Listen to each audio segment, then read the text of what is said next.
Have you ever heard the saying, waste not, want not? Well, during the Great Depression in the 1930s, people took that to a whole new level, turning something you'd normally throw away into fashion. It's a fascinating story of resilience and creativity. Imagine this. Money is incredibly tight, families are struggling to put food on the table, and buying new clothes is an absolute luxury most can't afford. So, what did they do?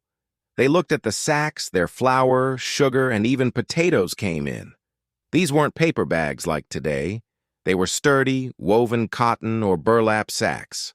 For a resourceful mother, that wasn't just a container for 50 pounds of flour, that was fabric.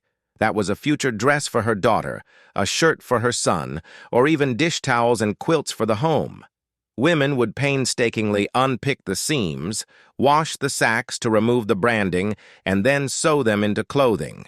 You could often tell who was wearing a feed sack dress because faint traces of the logos would sometimes remain, no matter how hard you scrubbed.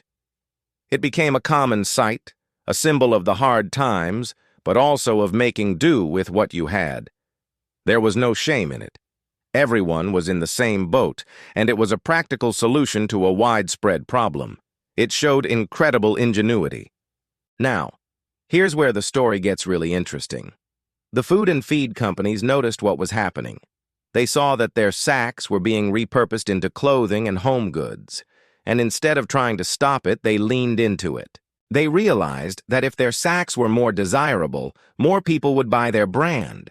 So they started printing their sacks with colorful, beautiful patterns. All of a sudden, you could get sacks with floral prints, geometric designs, and even patterns specifically for children. Going to the general store became a different kind of shopping trip. A mother wouldn't just be buying flour, she'd be carefully selecting the pattern she needed to finish a dress or collect enough matching sacks for a new quilt. Companies even started putting instructions on the sacks for how to wash out the ink of their logos. They competed to have the prettiest, most fashionable sackcloth.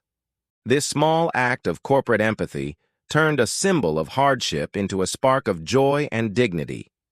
It allowed women to bring color and a little bit of fashion into their families' lives during one of the darkest economic periods in history.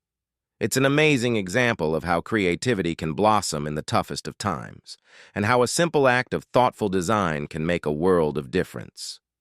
Next time you see a vintage quilt, take a closer look. You might just be looking at a piece of this incredible history. Thanks so much for watching. If you found this story as fascinating as I did, please give this video a thumbs up and subscribe to the channel for more stories from the past. See you next time.